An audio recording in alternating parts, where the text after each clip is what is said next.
Shalom. Cek temperatur rohanimu. Diambil dari Wahyu 3 ayat 16. Surat ini adalah wahyu yang didapatkan oleh Yohanes dan disampaikan kepada pemimpin jemaat ke-7 gereja yang mewakili kakidian Tuhan atau gereja-gereja Tuhan, jemaat Tuhan. Nah, tetapi sebelum kita masuk ke situ, pesan ini khusus Tuhan berikan mengenai pesan Tuhan kepada jemaat di Laodikia, pemimpin jemaat di Laodikia. Kita akan sedikit lihat. Nah, di sini ada peta. Kalau sekarang kita mungkin bertanya-tanya, Laodikia itu ada di mana? Sebenarnya zaman sekarang sangat mudah. Tinggal buka HP, lalu tinggal say, hey Google, atau hey Siri, atau hey Cortana, apa tinggal munculkan. Di mana itu Laodikia? Muncullah peta ini. Ini adalah peta ke-7 gereja Tuhan. Ada Smyrna, ada Philadelphia, ada Efesus, ada Pergamun.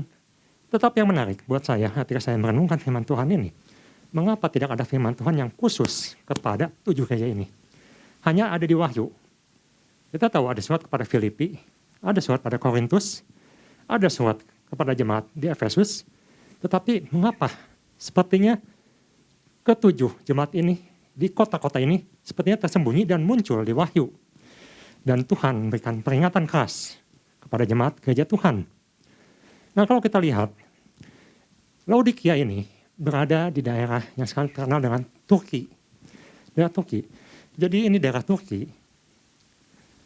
Dan Paulus ketika itu melakukan perjalanan yang kedua kalinya, dia melewati daerah yang ingin ke daerah Galatia, Bitinia, tetapi Roh Yesus melarang. Paulus disuruh menyeberang di sini ke Troas, daerah Yunani. Di sinilah Korintus dan Filipi. Di situ Paulus mengabarkan Injil. Terutama dia pertama kali ke Filipi. Tetapi ketika dia perjalanan pulang, dia mampirlah ke Efesus. Ini Efesus yang kemarin kita sempat bahas mengenai anak-anak Skewa. Itu di Efesus. Dan kalau kita perhatikan, berapa jauh Efesus dari Yerusalem atau Yehuda? Yehuda ada di sini. Sangat agak jauh. Jadi kita bisa bayangkan mengapa anak-anak Skewa bisa ada di sini. Karena diperkirakan di situ juga banyak orang Yahudi juga. Efesus. Ini Laodikia. Dan kelihatannya menurut beberapa penafsiran, kota-kota ini diinjili oleh orang yang bernama Epaphroditus. Jadi dia dari Kolose sekitar sini, daerah barat, daerah timur, lebih timur dari Efesus. Kelihatannya ini ada buah hasil penginjilan Paulus, dan muncullah kota-kota ini yang menjadi pengikut Kristus. 7 kota yang menjadi jemaat Tuhan. Dan Tuhan berikan pesan Tuhan melalui Yohanes, khususnya di akhir zaman, mengenai gereja-gereja Tuhan ini. Laodikia sangat luar biasa. Kalau kita lihat, daerah sini adalah daerah pertengahan. Jadi kalau kita lihat penyembahan berhala yang sangat mempengaruhi orang Kanaan atau orang Israel berasal dari daerah Ungarit, daerah barat sini, daerah Abraham. Mereka menyembah Baal, Asyerah, Molok. Tetapi sebenarnya 11-12 dengan daerah ini, mereka dipengaruhi oleh Yunani atau daerah Korintus di sini, yang menyembah dewa-dewa juga. Dewa Zeus, dewa Hermes, dewa macam-macam, banyak sekali dewanya. Kita tahu itu dewa Yunani dan sangat berpengaruh di sini. Karena ditemukan di Laodikia itu adalah sisa-sisa penyembahan kepada dewa-dewa Yunani. Nah, jadi masing-masing ada dewa, tetapi ada kesamaannya, sama-sama menyembah Allah yang Paulus katakan Allah yang sebenarnya bukan Allah. Mereka menyembah dewa-dewa, dewa kesuburan. Kalau di daerah Babel atau Kanaan disebut dengan Baal dan Asyerah atau dewa kesuburan Asyerah. Di sini dikenal dengan dewa Hermes atau Afrodit. Jadi sebenarnya sama, yang mereka sembah adalah ilah-ilah yang tidak berkenan pada Tuhan. Itu adalah latar belakang tentang Laodikia. Nah, kita perhatikan, mengapa Tuhan tegur jemaat Laodikia ini begitu keras? Karena Laodikia ini adalah sangat-sangat kaya. Sangat kaya. secara materi sangat kaya. Laodikia ini tidak kekurangan sesuatu apapun. Kota yang menghasilkan, katanya diperkirakan dia akan menghasilkan wall hitam yang sangat baik kualitasnya. Yang keunguan, yang sangat luar biasa, yang tidak dimiliki orang lain. Bahkan mereka mempunyai pengobatan untuk mata, salep mata, kedokterannya begitu luar biasa. Tapi Tuhan tegur Laodikia ini. Kita akan baca apa yang Tuhan tegur dan apa hubungannya dengan pesan Tuhan minggu ini. Supaya kita lebih jelas, kita lihat dari Wahyu pasal 3 ayat ke-14 sampai ke-22. Saya akan bacakan dengan cepat. Kita akan lihat dan kita akan pelajari apa maksud Tuhan berikan pesan ini. Ayat ke-14, Wahyu pasal 3. Dan tuliskanlah kepada malaikat jemaat di Laodikia, inilah firman dari Amin, saksi yang setia dan benar, permulaan dari ciptaan Allah. Aku tahu segala pekerjaanmu, engkau tidak dingin dan tidak panas. Alangkah baiknya jika engkau dingin atau panas. Jadi karena engkau suam-suam kuku dan tidak dingin atau panas, aku akan memuntahkan engkau dari mulutku.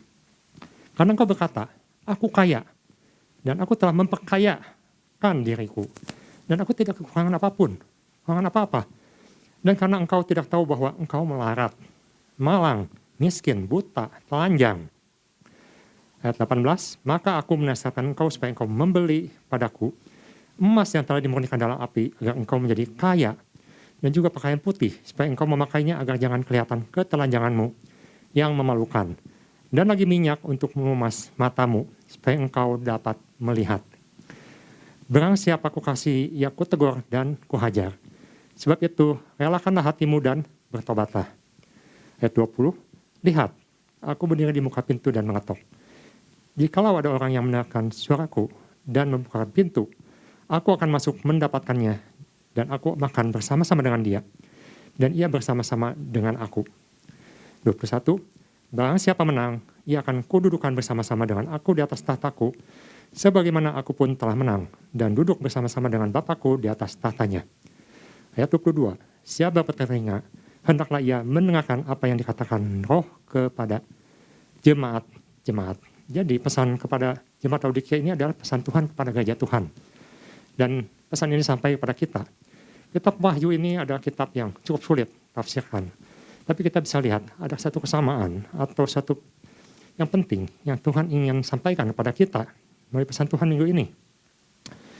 Kita kemarin sudah belajar. Bagaimana Pak Ishak sudah sampaikan, suam itu tidak baik. Terutama dalam suam-suam hal rohani. Kalau kita perhatikan Laodikia itu tadi, kita perhatikan ada, di situ ada Efesus, ada Kolose. Nah itu adalah kota-kota yang diperkirakan mereka memiliki sumber air panas.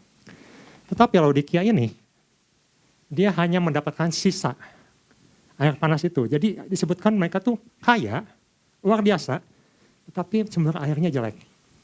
Yang mereka dapatkan tuh air sisa dan suam-suam. Coba bayangkan kalau di sana mungkin waktu itu belum seperti sekarang. Bisa disimpan toren, begitu baik, bisa diolah.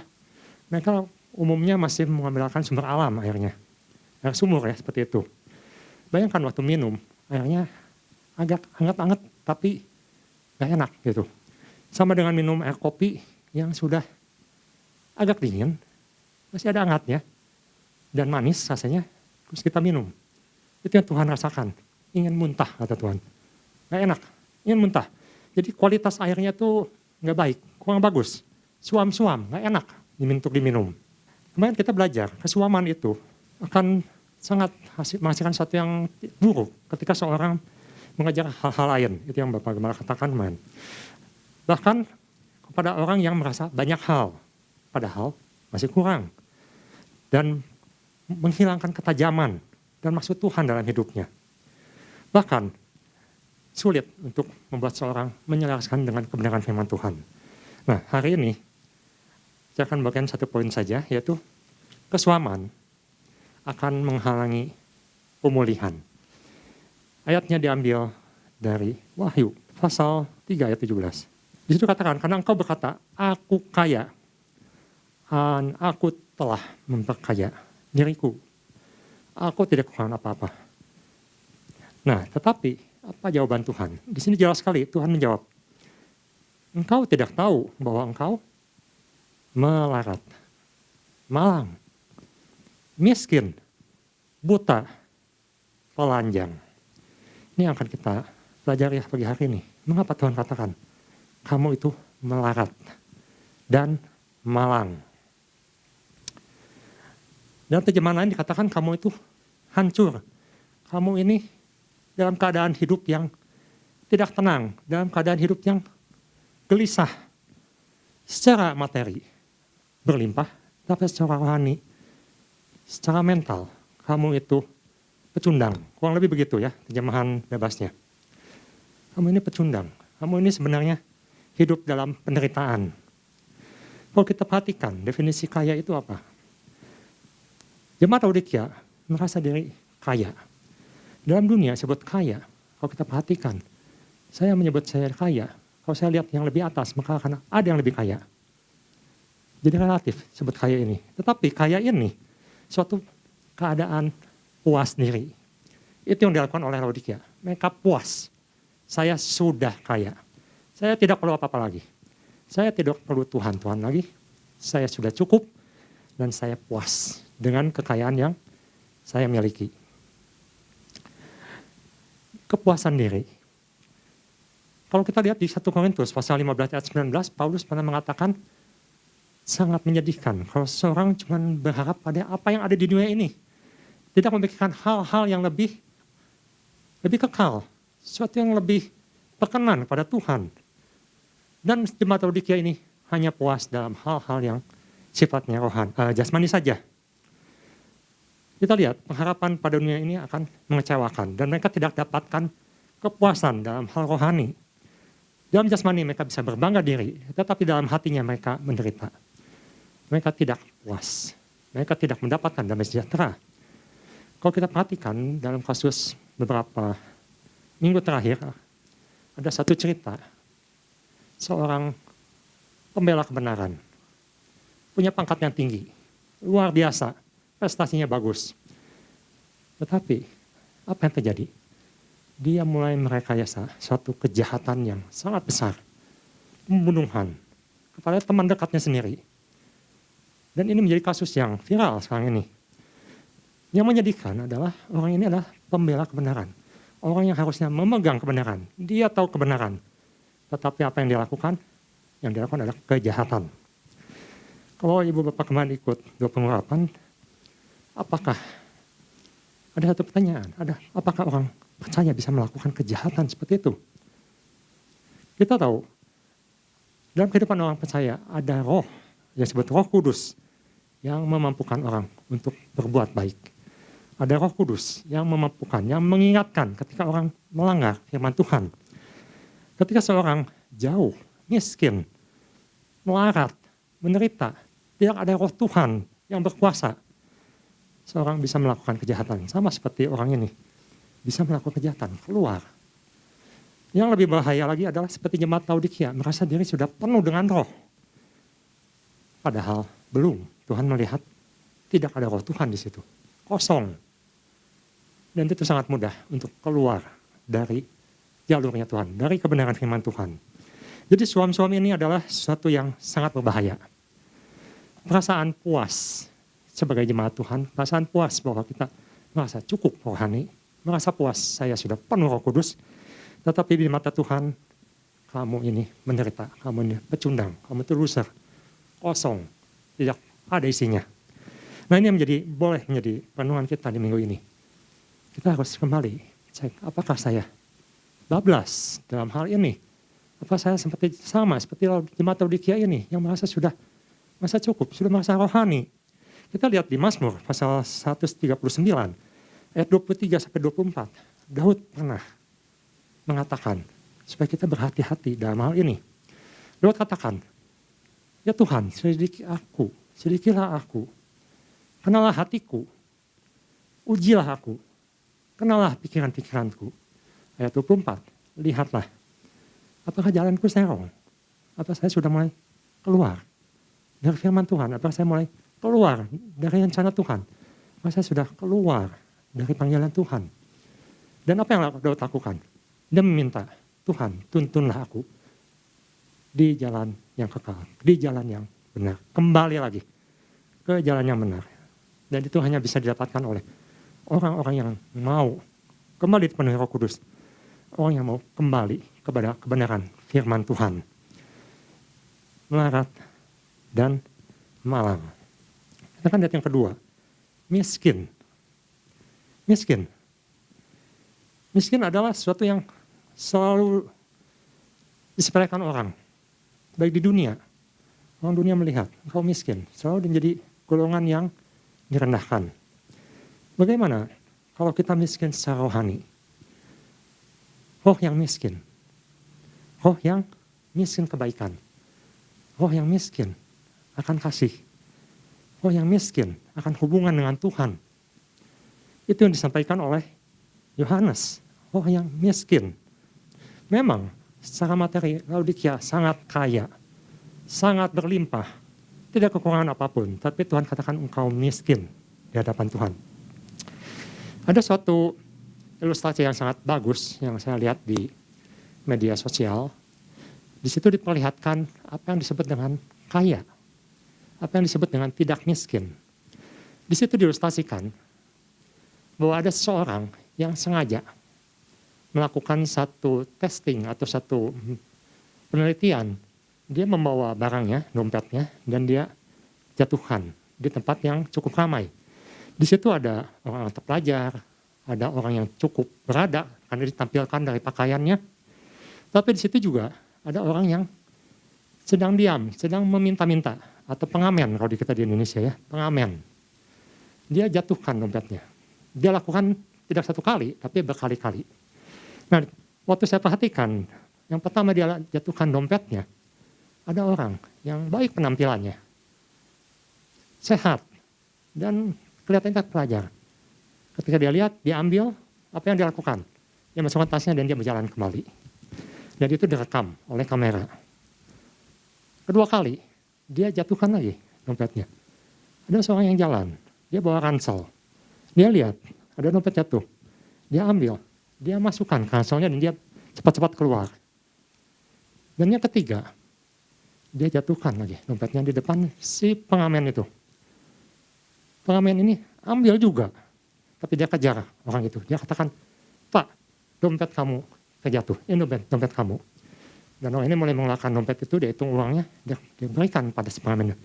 Ini untuk kamu, karena kamu sudah mengembalikan dompet saya. Lalu pengamen ini mengatakan sesuatu yang mengejutkan. Dia katakan, saya bukan mengembalikan dompet Bapak untuk minta uang. Saya mengembalikan dompet Bapak karena ini satu hal yang benar. Nah, ini suatu ilustrasi yang menunjukkan siapakah yang kaya di hadapan Tuhan. Mungkin penampilan bisa kaya, tetapi mentalnya miskin. Kita sudah belajar kemarin. Pesan-pesan Tuhan mengatakan mental Raja Wali berbeda dengan mental burung di bawah, mental ayam. Mental Raja Wali itu yang Tuhan inginkan. Siapa yang miskin, siapa yang kaya, itu Tuhan oleh mental anak-anak Tuhan sendiri. Apa menjadi Raja Wali atau menjadi ayam di bawah. Dan itu juga Paulus katakan, kita akan lihat di Roma pasal 15:16. Bagaimana ia mengingatkan jemaat di Korintus misalnya. Dibandingkan dengan jemaat di Makedonia. Di sini katakan, sebab Makedonia dan Akhaya telah mengambil keputusan untuk menyumbangkan sesuatu pada orang-orang miskin di antara orang-orang kudus di Yerusalem. Kalau kita perhatikan ada pertanyaan tadi, Makedonia itu adalah daerah yang tadi disebut daerah Yunani. Nah di sini, Makedonia di sini. Di daerah sini kebanyakan tajir, senang, kaya. Karena di sini rata-rata dekat pelabuhan, daerah ramai. Tapi Makedonia dikatakan Paulus, Makedonia adalah jemaat yang miskin.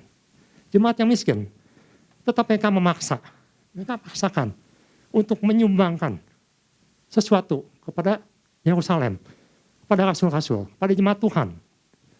Dan Paulus katakan, mereka memaksa aku untuk menyampaikan persembahan itu. Jadi mana yang disebut kaya? Apakah orang-orang daerah Efesus, Laodikia, atau Makedonia yang Tuhan katakan kepada Paulus, kamu harus ke Makedonia dulu. ke Makedonia, daerah yang miskin. Dan Tuhan juga memakai Paulus untuk menginjil di sana dan menghasilkan buah yang luar biasa. Orang yang kelihatannya miskin, tetapi hatinya kaya di hadapan Tuhan. Ini yang perlu kita renungkan. Apakah saya miskin atau saya kaya di hadapan Tuhan? Yang ketiga, kita lihat tentang buta. Buta adalah sesuatu tentang penglihatan. Laodikia mempunyai pengobatan yang ditafsirkan luar biasa. Punya obat-obatan untuk menyembuhkan mata. Mereka sangat-sangat diuntungkan dengan obat-obatan ini. Tapi yang mengejutkan, Tuhan katakan, kamu ini buta. Bagaimana seorang yang punya pengobatan luar biasa bisa Tuhan katakan buta? Ini suatu mungkin yang agak tidak masuk akal secara rasional. Tapi kita akan lihat di Markus pasal 10. Kita lihat di Markus pasal 10 ayat 47-48. Di situ ada seseorang yang benar-benar buta. Namanya Bartimeus. Seorang yang buta. Tidak bisa melihat. Tetapi ketika dia melihat Yesus, ini ada sesuatu yang sangat menarik. Ada satu perkataan yang dia ungkapkan. Di sini katakan, ketika didengarnya atau Bartimeus mendengar bahwa itu adalah Yesus orang Nazaret, mulai ia berseru, Yesus, anak Daud, kasihanilah aku. Coba perhatikan di sini. Yesus, ketika dia mengatakan, aku datang untuk membawa kabar baik, kabar kelepasan bagi manusia. Orang Yahudi menolak, orang Farisi menolak, ahli Taurat menolak, orang pintar menolak, orang yang tahu firman menolak. Tapi orang ini buta, hanya bisa mendengar. Katanya ada Yesus datang, lewat, dan dia berkata, Yesus, anak Daud, kasihanilah aku. Perkataan anak Daud ini sangat luar biasa karena anak Daud selalu disambungkan dengan Mesias. Janji Tuhan akan raja yang akan datang ke Israel. Bagaimana seorang yang buta bisa tahu bahwa itu adalah Mesias? Ini adalah pertanyaan yang besar. Tetapi Bartimeus menunjukkan dia tahu siapa Yesus. Dia tahu siapa anak Allah. Dia tahu siapa Mesias. Ini yang disebut dengan melek. Walaupun matanya buta. Jemaat Laodikia bisa melihat, bisa mengobati. Tetapi mata rohaninya buta. Tidak bisa membedakan mana yang benar, mana yang salah. Mana yang berkenan pada Tuhan. Itu yang disebut dengan buta. Ya, kita perlu cek kembali, apakah kita juga buta? Orang buta seperti Bartimeus bisa melihat Tuhan, bisa mengenal Tuhan. Apa kita juga mengenal Tuhan? Jangan-jangan Tuhan katakan kamu buta. Ada Tuhan di depan pun kamu tidak tahu, tidak kenal. Buta. Telanjang. Telanjang itu sesuatu yang memalukan. Memalukan, orang telanjang. Kalau kita bisa lihat ada orang berjalan di tengah jalan atau pinggir jalan tanpa pakaian, kita tahu ini orang pasti ada sesuatu yang gak beres. Mungkin agak miring sedikit, gak sehat. Mungkin kita sering katakan orang gila. Memalukan satu telanjang itu. Tetapi telanjang juga bisa digambarkan kalau dalam Alkitab, orang yang tidak punya kemampuan untuk melawan kedinginan di malam hari. Yesus pernah katakan jika engkau meminjamkan atau ada orang menggadaikan pakaiannya padamu, sebelum malam harus dikembalikan. Jangan sampai dia menderita. Tidak punya pakaian itu menunjukkan satu ketidakmampuan untuk melawan apa yang ada di luar, yang menekan dia. Tidak bisa tidur nyenyak. Tidak bisa nyaman. Dan kalau orang tidak punya pakaian, itu biasanya, kalau yang saya baca di Perjanjian Lama, di Alkitab, itu adalah menunjukkan bahwa dia adalah budak. Ketika bangsa Asyur menawan orang Israel, mereka menelanjangi orang Israel. Tanpa kasut, tanpa pakaian, itu adalah sesuatu yang sudah dibiasakan ketika seorang pemenang mengalahkan negara lain. Dan dia dipermalukan di semua orang. Tuhan katakan jemaat Laodikia ini telanjang, tidak berpakaian, memalukan. Bagaimana mungkin negara atau kota yang menghasilkan wall terbaik katanya, yang dibeli banyak orang, tetapi dia sendiri tidak berpakaian, memalukan. Kalau kita lihat di Wahyu, pakaian juga bisa menunjukkan tentang perbuatan-perbuatan kudus orang percaya. Jadi saya melihat di sini Tuhan sedang melihat bahwa jemaat Laodikia di alam roh, yang seperti sudah kita dengar beberapa minggu ini, Di alam roh mereka telanjang. Tidak ada perbuatan kudus. Tidak ada jubah putih yang mereka pakai. Memalukan. Tidak ada perbuatan baik yang benar di mata Tuhan. Jadi keempat hal ini yang melarat. Menyedihkan, malang, miskin, buta, telanjang. Ini perlu kita renungkan kembali. Apakah kita ini melarat di hadapan Tuhan? Apakah saya ini miskin di hadapan Tuhan? Apakah saya buta di hadapan Tuhan? Apakah saya telanjang di hadapan Tuhan? Tetapi yang menarik, saya melihat bahwa Tuhan ketika dia mengingatkan melalui rohnya kepada jemaat-jemaat Tuhan, Tuhan juga berikan solusi. Nah ini kita akan lihat solusinya. Kita lihat di sini, di ayat ke-18, pasal 3. Di situ Tuhan menawarkan sesuatu untuk kita boleh kembali dipulihkan. Ayat 18, maka aku menasihatkan engkau supaya engkau membeli daripadaku emas yang telah dimurnikan dalam api. Yang pertama, membeli emas yang dimurnikan dalam api. Setahu saya, emas yang murni, jikalau kita bakar dengan suhu yang tertinggi sekalipun, boleh katakan 1800 derajat, 1400 derajat Celcius, dia tetap akan berwarna kuning. Tidak ada hitam, tidak berubah, warnanya tetap kuning dan berkilau.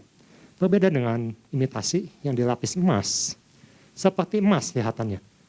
Kita bakar dengan suhu yang sama, maka dia akan segera leleh dan menjadi hitam. Tidak ada sisa-sisa kemurniannya. Tidak ada sisa-sisa kejayaannya. Tidak ada sisa-sisa kebaikannya. Habis, hilang semua. Tuhan menasihatkan supaya jemaat Laodikia membeli sesuatu yang murni. Cari sesuatu yang kekal, sesuatu yang baik dari Tuhan. Dan katakan, agar engkau menjadi kaya dan juga pakaian putih, supaya engkau memakainya agar jangan kelihatan ketelanjanganmu yang memalukan. Seperti tadi, Tuhan minta ada perbuatan-perbuatan orang kudus di situ. Dan lagi minyak untuk memasi matamu, supaya engkau dapat melihat. Ayat 19, nah ini yang Tuhan katakan, barang siapa yang kukasihi, Tuhan mengasihi kita. Tuhan memperingatkan kita, memberikan nasihat pada kita. Ia kutegur, kuhajar. Sebab itu relakanlah hatimu dan bertobatlah. Ditegur, dihajar. Terjemahan lain katakan, aku menyatakan kesalahannya. Aku berikan disiplin dalam hidupnya. Aku berikan pendidikan firman Tuhan, supaya dia kenal jalan-jalan Tuhan. Aku latih, supaya dia kuat. Aku berikan instruksi-instruksi yang benar. Terjemahan lain mengatakan seperti itu. Jadi Tuhan berikan pendidikan, ajaran, edukasi, kebenaran, disiplin kepada anak-anak Tuhan yang merasa sudah penuh roh, sudah benar, tetapi masih suam-suam. Dan tentunya ini berhubungan dengan perbuatan-perbuatan yang baik. Perbuatan-perbuatan yang menjauhi dosa. Saya teringat akan, ketika Tuhan mengatakan ini, saya teringat akan anak yang hilang. Perumpamaan Yesus tentang seorang anak yang hilang, yang dikatakan dia merasa dia punya hak. Dia merasa dia sudah dewasa. Dia merasa dia sudah bisa mengendalikan hidupnya sendiri. Dan dia merasa dia berhak meminta bagian pada ayahnya. Dia hidup seenaknya, dia hidup sekendak hatinya, dan apa yang terlihat, dia menderita, dia jatuh, dia sakit. Dan ketika itu, dia mulai teringat untuk kembali kepada Bapaknya. Tuhan, saya mengingat bahwa Tuhan mengajak kita kembali kepada panggilan semula, panggilan yang Tuhan rancangkan. Kita ingat ya, saya mengatakan rancangan Tuhan itu rancangan yang indah, yang baik, bukan rancangan kecelakaan. Dan mengenai dosa ini, mungkin kita sering menganggap kalau dosa itu berbuat jahat, membunuh, menipu. Tetapi kalau kita perhatikan, dosa atau hamartia itu artinya keluar dari jalur rencana Allah. Sama seperti Adam, seperti Hawa, ketika Tuhan tempatkan di tempat yang terbaik, dengan material yang terbaik, tetapi mereka keluar dari panggilan Allah ketika Allah ingin bersekutu dengan mereka. Tetapi malah mereka ingin menjadi Allah. Keluar dari rancangan Allah. Dan itu disebut dengan dosa. Keluar dari panggilan Allah. keluar dari jalur yang Tuhan sudah rencanakan yang baik. Dan Tuhan mengajak kita kembali kepada rencana Tuhan yang baik itu. Jangan keluar dari rancangan Tuhan. Dan kita sangat perlu Roh Kudus untuk membantu kita. Seperti yang Daud katakan. Kita ingin Tuhan tunjukkan. Apakah saya salah Tuhan? Apakah saya serong Tuhan? Apakah saya suam-suam Tuhan? Jadi kita perhatikan di sini Tuhan berikan pengharapan untuk kita semua. Untuk kembali kepada panggilan yang sesungguhnya dalam hidup kita. Dan biarlah pagi hari ini kita mau kembali pada panggilan Tuhan supaya kita dinyatakan panas oleh Tuhan. Bisa dipakai oleh Tuhan. Tidak dimuntahkan. Tuhan Yesus memberkati.